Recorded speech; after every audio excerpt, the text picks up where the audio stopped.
기도의 필요성과 유익이라는 제목으로 말씀 전하겠습니다. 오늘 말씀은 기도가 왜 필요할까? 그리고 기도하면 우리에게 무슨 유익이 있는가? 이런 내용들을 말씀을 통해서 살펴보려고 합니다.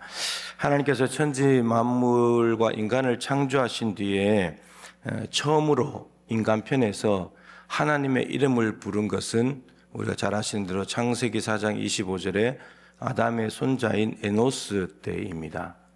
에노스라고 하는 히브리어 단어의 뜻은 사람이라는 뜻입니다. 아담도 사람이고 에노스도 사람인데, 이 에노스는 죽을 수밖에 없는 인간, 한계를 가진 인간, 너무나 연약해서 죽을 수밖에 없고 한계가 있을 수밖에 없고 끝이 있는 그런 인간이라는 뜻입니다. 그 사람이 자신의 약함을 알고 죽을 수밖에 없는 것을 깨달았을 때 비로소 사람들은 하나님을 찾더라는 거죠. 비로소 여호와 이름을 불렀더라. 그럼 비로소니까 이제야 불렀다. 그럼 그전에는 안 불렀다는 말이죠. 그럼 그전에는 뭘 했기 때문에 안 불렀는가? 어떤 상황이었길래? 이 창세기 4장 25절 앞에 보면은 4장이니까 그렇게 많은 내용이 있지 않은데 1장, 2장은 에덴 동산이죠. 에덴 동산이고 3장은 선악과 따먹고 타락해서 이제 저주받고 에덴 동산에서 쫓겨난 이야기가 기록이 되어 있고, 그리고 4장은 아시는 대로 가인이 아벨을 죽이는, 형이 동생을 죽이는 산이 사건이 일어납니다. 그러고 난 뒤에 가인의 족보가 나옵니다. 가인이 누굴 낳고 쭉 낳았다 나오면서, 그리고 족보가 끝나고 난 뒤에 이제 에노스 때에 하나님 여호와 이름을 불렀더라 이렇게 나옵니다. 그러니까 앞에는 지금 무슨 내용이 있냐면 살인 사건이 두 개가 있습니다. 가인이 아벨을 죽인 사건이 있고, 가인의 후손 중에 라멕이라고 하는 사람이 있는데 아내 두 명을 취했습니다. 그 아내들에게 아다와 실라인데 그들에게 말합니다. 내가 내 상처로 인해서 사람을 죽였다. 내 상함으로 인해서 소년을 죽였다. 이렇게 말합니다. 그럼 뭐 자랑스러운 일이라고 아내한테 그런 말을 합니까? 그리고 이렇게 말합니다. 가인을 위하여는 벌이 700일진데 라멕을 위해서는 벌이 77배이다.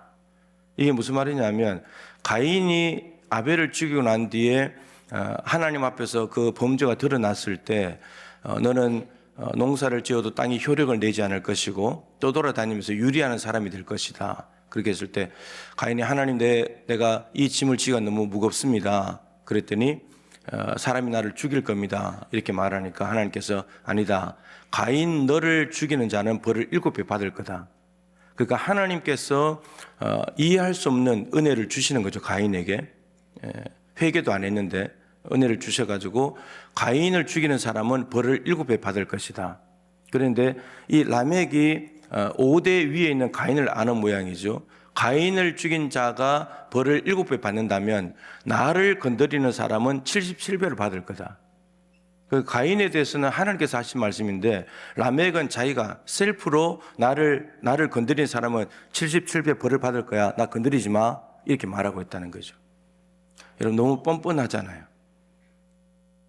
여러분 인간이 이렇게 시기 질투 때문에 동생을 죽이고 뻔뻔하고 소년을 죽이고 내가 상처받은 것 때문에 남을 죽이고, 여러분 이럴 때는 하나님을 찾지 않아요.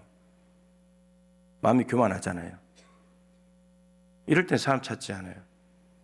그런데 에노스가 보니까 라멕 때문에 죽어간 소년들이 눈에 보이고, 그리고 할아버지 아담이 죽고 아버지 셋이 죽는 걸 보면서 사람은 죽을 수밖에 없구나.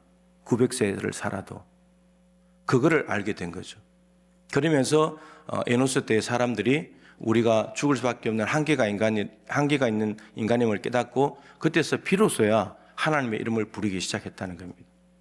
그러니까 우리의 약함을 알고 우리가 죽을 수밖에 없는 한계가 있다는 걸 깨닫는 것이 중요합니다. 여러분 여기에 예외가 있습니까? 예외가 없지 않습니까? 사회적으로 신분과 지위가 높으나 부자나 건강한 자나 뭐 대도시에 살고 있으나 부자 나라에 살고 있으나 다 예외가 없잖아요. 그런데 우리에게는 왜 비로소 하나님의 이름을 부르는 게 없냔 말이에요. 마치 아무 일 없는 것처럼 하나님이 없어도 살 수 있는 것처럼. 그러니까 이 깨달음은 매우 중요한 깨달음이죠. 인간의 약함이 강하신 하나님께 기도하는 이유가 된다는 거죠. 그래서 우리 자신을 아는 것이 매우 중요합니다. 예수님께서는 인간의 표준이시죠. 우리 인간이 모델로 삼고 따라가야 될 모든 말과 행실을 따라가야 될 표준입니다. 그게 도달을 해야 되는 거죠. 예수님은 기도의 모델이시기도 합니다. 지난주에 공생의 기간을 시작하시면서 기도로 하늘을 여시는 모습을 보여주셨고, 그리고 공생애를 마치는 이제 오늘 본문의 목요일 밤인데, 이 밤이 지나면 금요일에 이제 십자가에 달려 죽으시는, 이제 이 땅에 오신 목적을 이루시는 하루 남겨놓고 있는 이 시점에서도 겟세마네 동산에서 기도하시는 예수님의 모습을 보여주십니다. 여러분, 예수님도 기도가 필요합니다. 예수님도 기도하십니다. 공생애 중에서 가장 처절하게, 가장 간절하게 몸부림치면서 기도하신 곳이 겟세마네 동산입니다. 기도의 모델이신 예수님을 통해서 예수님은 왜 기도가 필요하신가?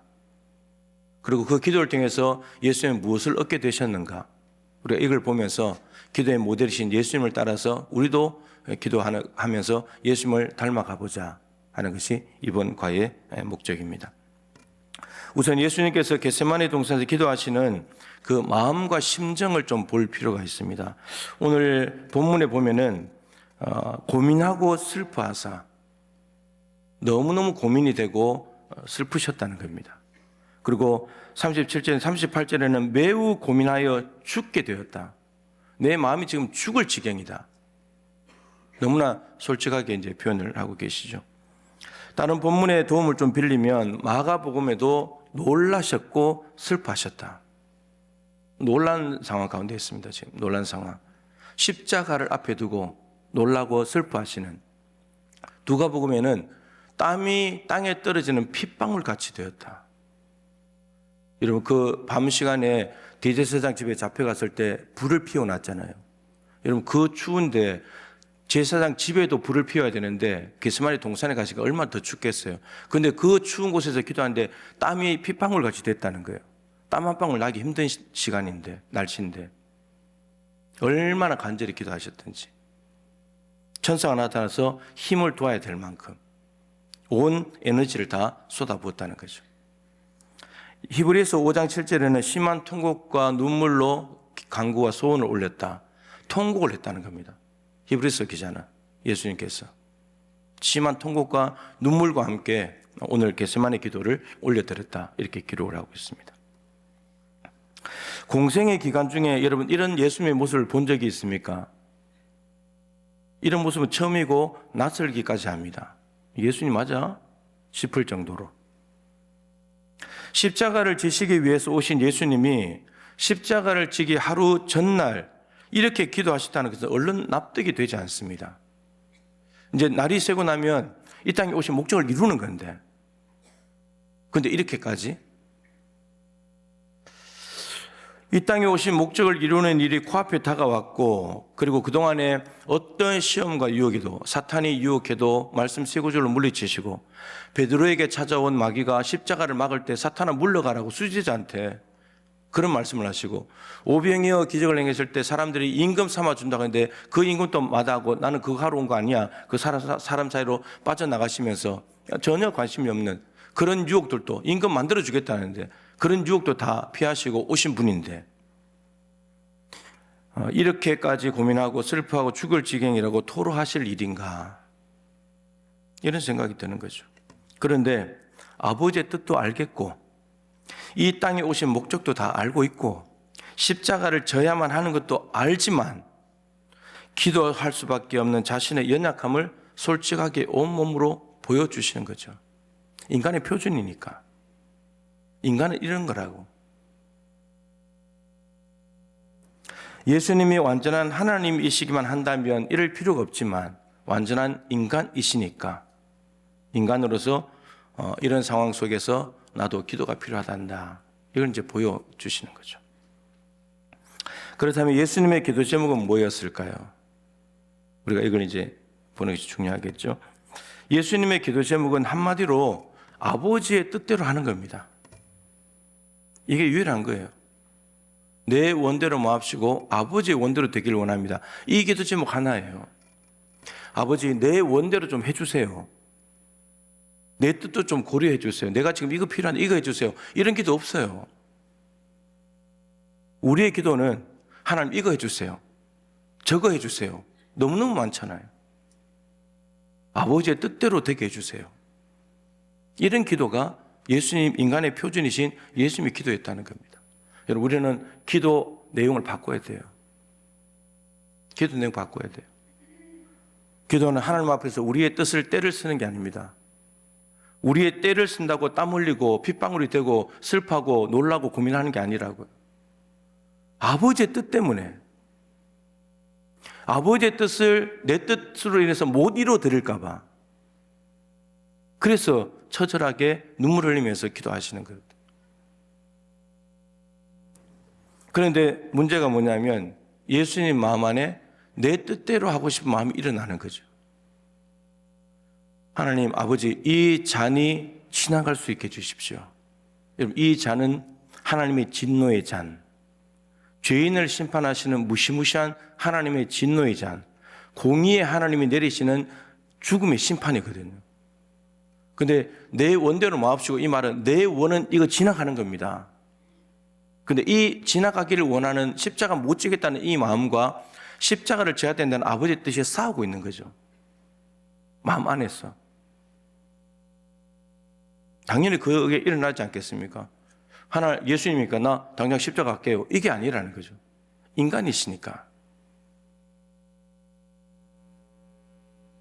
근데 3시간 동안 정말 간절하게 기도하셨습니다. 내 뜻을 꺾고 아버지의 뜻을 이루어드리기 위해서. 그게 순종해 가시려고. 기도한다는 말은 하나님의 뜻을 내 안에 불러들이는 거거든요. 기도하지 않는다는 것은 내 뜻대로 그냥 하겠다는 거고. 자기를 부인하는 것이 여러분 가장 큰 기도의 유익입니다. 부인하는 것만큼 좋습니다. 부인하는 것만큼 아버지의 뜻을 이루어 드릴 수 있습니다. 자, 그래서 결국은 아버지의 뜻대로 십자가를 지기로 예수님은 결정하셨습니다. 어디에서 결정난 거죠? 기도의 자리에서. 기도 자리가 이런 곳입니다. 아버지의 뜻대로 내가 살아드려야지. 십자가 져야지. 결정하시는 겁니다. 여러분, 기도의 자리에서 뜻을 정할 수 있습니다. 여호수아가 나와 내 집은 여호와만 섬기겠다. 뜻을 정해버렸잖아요. 우리 집은 무조건 하나님이야. 다른 신 아니야. 다니엘도 뜻을 정했잖아요. 바벨론 신에게 드린 왕의 진미와 포도주를 먹을 거냐 안 먹을 거냐 뜻을 정해버렸잖아요. 안 먹어. 먹을 수 없어. 난 하나님을 믿는 사람이니까 우상에게 바쳤다 나온 제물 안 먹을 거야. 뜻을 정해버린 거예요. 노예가 무슨 뜻을 정해요? 포로가 무슨 뜻이 있어요? 자기 주장이 있고 먹으면 먹는 거지. 먹으라면 먹는 거지. 그런데 하나님 앞에서 뜻을 정하는 거예요. 다니엘이 지금 하루에 3번씩 계속 기도하고 있잖아요. 기도하면서 젊은 청년 시절에 주전 605년에 포로로 잡혀갔는데 포로로 잡혀간 바벨론 땅에서 내가 어떻게 살 것인가 기도하면서 하나님의 뜻을 이 이방 땅에서도 내가 실천하며 살아야지. 뜻을 정한 거예요. 왕이 짐이 포도주 안 먹어. 새 친구들도 바벨론의 금신상을 섬길 거냐 하나님을 섬길 거냐 결정하는 거예요. 하나님 섬긴다고. 풀무불에 들어가서 죽는다 할지라도 하나님이라고.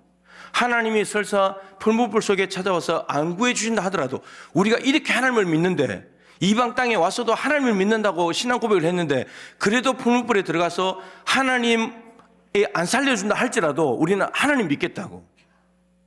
이게 새 친구들이 뜻에 결정한 거예요. 여러분, 이렇게 기도하면 하나님이 더 급합니다. 하나님이 풀무불 속에 뛰어 들어가야 돼요. 살려줘야 되잖아요. 사자굴에도 들어가야 되고. 뜻을 정하지 않으면 끌려갑니다. 다니엘이 왕의 짐과 포도주를 먹어 이랬는데 나 안 먹을 거야 이렇게 뜻을 정하지 않았다면 나는 포로니까 먹어야 돼. 그럼 왕의 짐과 포도주를 먹는 거예요. 금신상을 섬길 거냐 하나님 섬길 거냐 하나님 섬길 겁니다. 결정 안 하면 야 금신상 섬겨 너희들 노예들이니까 예, 알겠습니다. 너의 금신상 승계했습니다. 이렇게 가는 거예요. 내가 뜻을 정해서 고백을 해버리고 선포를 해버려야 되는 거예요. 예수님은 십자가 지기로 결정하셨습니다. 이제 더 이상 기도할 필요가 없죠. 정했으니까. 이제 남은 것은 가는 것밖에 없죠. 그 길로 걸어가야 하는 거죠. 기도의 첫 번째 유익은 자기를 부인하기 위해서, 자기를 부인하기 위해서 기도가 필요하고, 기도하면 자기를 부인하는 유익을 얻게 된다, 이런 말입니다. 그 다음에 아버지의 뜻대로 하기로 결정을 하셨습니다. 뜻을 정한 거죠, 기도의 자리에서. 그리고 예수님께서는 제자들에게 이렇게 말씀하셨죠. 자고 있는 제자들에게 시험에 들지 않게 깨어서 기도해라, 이렇게 말씀하셨어요. 그리고 이 말씀은 제자들에게 하신 말씀이기도 하지만 곧 이제 가룟 유다가 로마 군병을 데리고 잡으러 올 거고 예수님 체포될 걸 아시고 그런 일이 벌어졌을 때 너희들 시험에 들지 않도록 깨어 기도해야 된다. 근데 이 말씀인데 예수님 자신을 위한 기도이기도 해요. 예수님도 뜻을 정하셨는데 정말 실제로 그런 일이 벌어졌을 때 도망갈 수도 있잖아요. 마음이 바뀔 수도 있잖아요. 근데 시험에 들지 않도록 계속 기도하시는 거죠. 아버지의 뜻을 따르도록 내 뜻을 다시 스물스물 올라오지 않도록 시험에 들지 않도록 기도하는 겁니다. 여러분, 시험에 들지 않게 해달라는 기도는 주기도문에 있는 건데 참 많이 말씀드렸죠. 시험에 들게 하지 말라는 이 기도는 시험이라는 곳에 들어가지 말게 해달라는 기도가 아니에요. 시험에 들어가긴 들어가는데 거기에서 패배당하지 않게 해달라는 기도입니다. 그러니까 시험 자체로부터의 보호가 아니라 시험 속에서의 보호예요. 시험 속에서. 이 가룟 유다가 이제 로마 군병을 데리고 왔잖아요. 왔을 때 제자들은 어떻게 합니까? 두려워합니다. 당황합니다. 칼을 뺍니다. 도망가 버렸습니다. 시험에 든 거죠. 이게 시험이 왔는데 시험 속에서 패배당한 거죠. 근데 예수님은 당당해요. 시험이 왔잖아요. 예수님이 시험을 피하지 않아요. 시험 옵니다. 오는데 근데 거기에서 당당해요. 이게 시험을 이기는 거예요. 이걸 위해서 제자들 보고 깨어 기도하라 그랬거든요. 근데 자고 있었으니까 그 시험을 어떻게 감당해요? 감당 못하는 거죠. 기도하는 사람만이 어떤 시험이 와도 그 안에서 패배당하지 않고 승리하게 된다. 예수님께서는 그러니까 시험이 왔을 때 우리에게 너는 이기는 자가 되면 좋겠다, 승리하면 좋겠다, 이렇게 원하시는 거잖아요. 기도로 돌파할 수 있다. 이걸 지금 말씀하고 계십니다.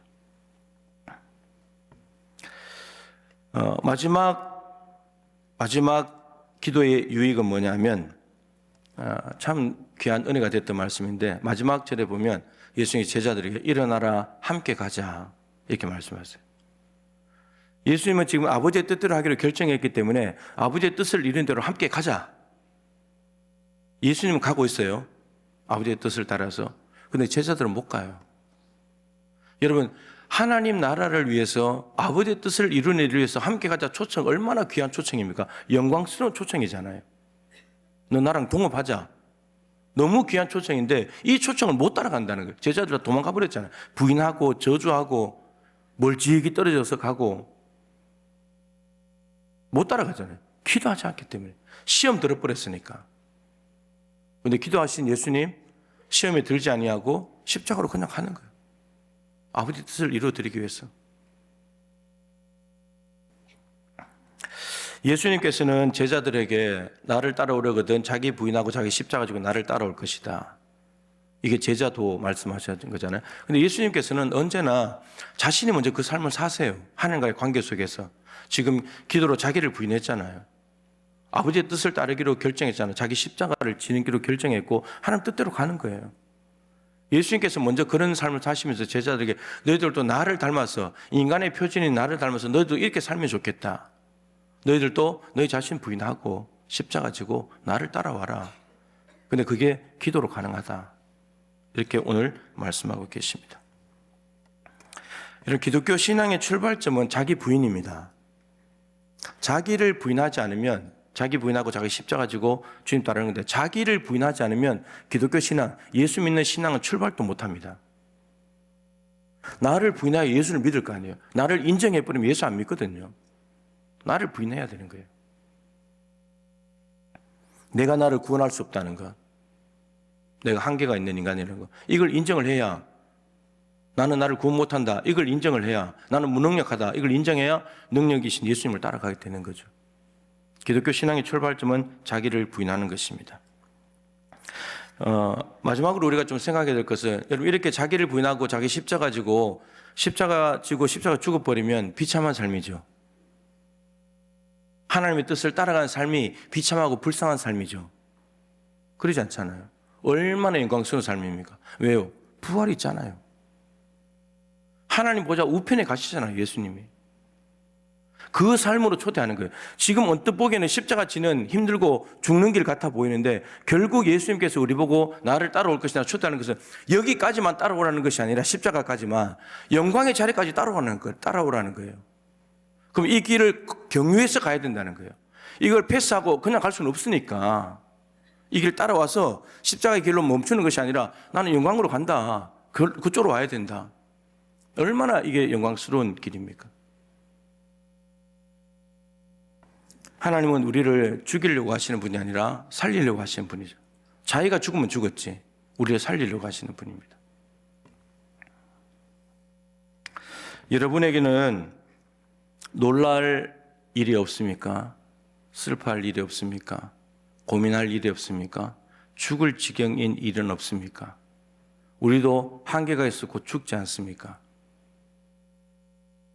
기도할 이유는 충분하지 않습니까? 예수님께서 말씀하십니다. 너희가 나와 함께 한 시간도 깨어있을 수 없냐? 24시간 중에 1시간 기도하는 것이 뭐가 이렇게 바빠서 안 될까요? 뭐가 이렇게 바빠서? 그 바쁜 일들은 1시간 기도하는 것보다 더 가치가 있는 일들입니까? 손흥민 선수의 아버지 손정웅 씨가 이런 말을 했죠. 삶에서 가장 파괴적인 단어, 가장 우리의 삶을 파괴하는 단어는 나중에 올게요. 상황 좋아지면 올게요.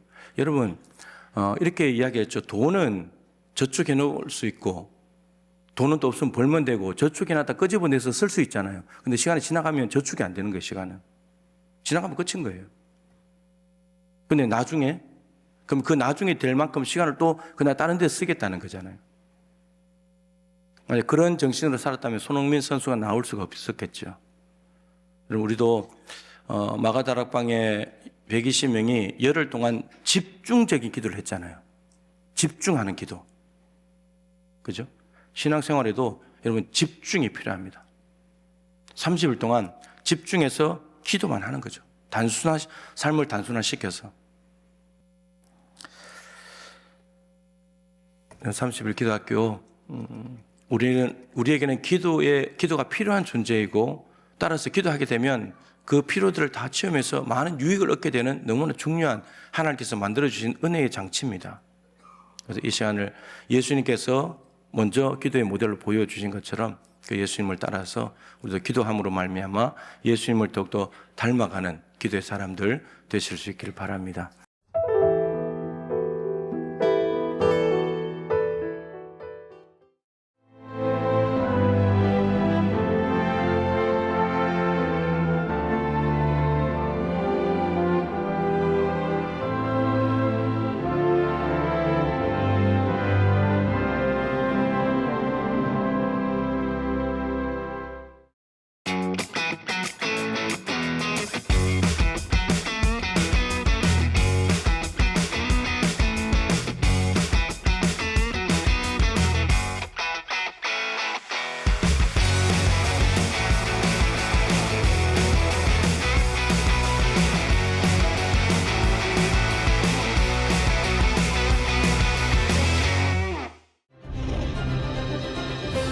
기회는 준비된 도시를 선택합니다. 대지엔 바이오, 반도체, 도심엔 문화, 하늘엔 우주. 대한민국 미래 산업의 새로운 가능성을 열어가는 곳. 격이 다른 도시, 순천입니다.